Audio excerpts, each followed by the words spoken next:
Aturan baru pencairan dana jaminan hari tua pada usia 56 tahun menuai pro dan kontra. Namun di tengah polemik ada kisah para pekerja yang terkena PHK dan memanfaatkan dana JHT sebagai modal usaha hingga untuk bertahan hidup sambil menunggu mendapatkan pekerjaan baru. Kami hadirkan kisah mereka.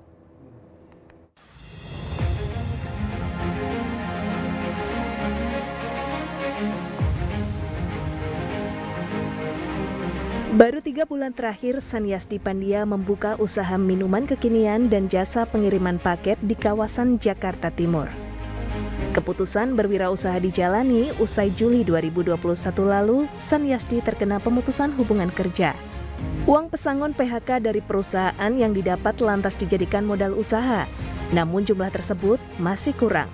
Apalagi Sanyasdi memiliki 2 orang anak yang akan bersekolah.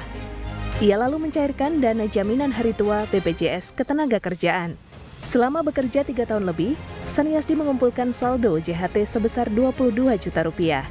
Ya waktu itu sempat lah ya, setelah kena PHK itu 2 bulan ya sempat nyari-nyari terus, nyari-nyari kerja sama sambil juga nyari usaha apa nih yang mau kita usahain. Jadi saya buka Instagram, Facebook, nyari peluang-peluang. 2 bulan itu saya sebenarnya di September tuh saya udah mumet, saya udah jujur aja udah kayak ya stres lah.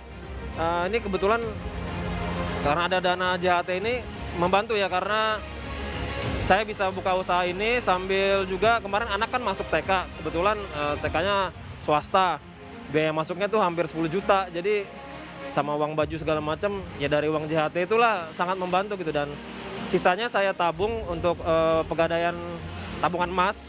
Masih ada sisanya lagi, saya belikan buat ini bubuk-bubuk minuman, plastik, sedotan, jadi buat usaha saya juga gitu.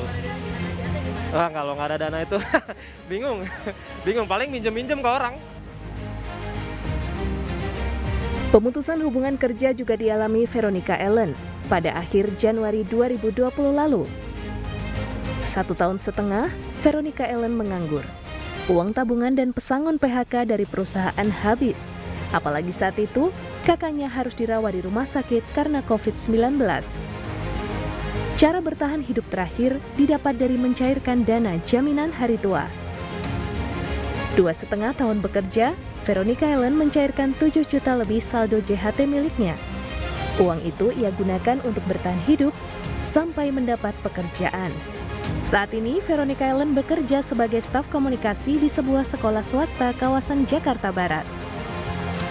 Karena aku di rumah itu banyak orang juga, maksudnya bukan cuma aku sendiri, aku bantu banyak orang juga, maksudnya keluarga, mama orang tua aku masih lengkap, adik-adik aku juga masih ada. Jadi menurut pribadi aku sih kurang dari pesangon dan tabungan aku ini. Dan di akhir tahun 2020, di Desember 2020 itu untuk pertama kalinya di keluarga aku, kakak aku kena COVID.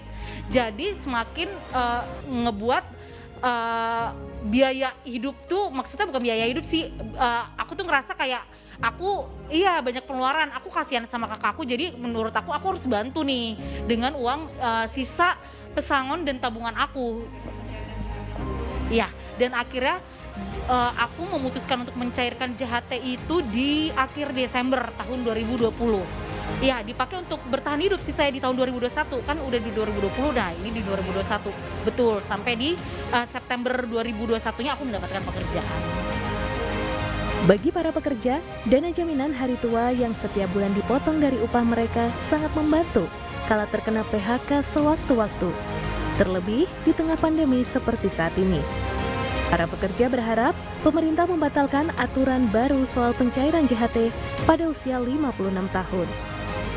Yuli Horisman, Aris Sandi, JPM TV.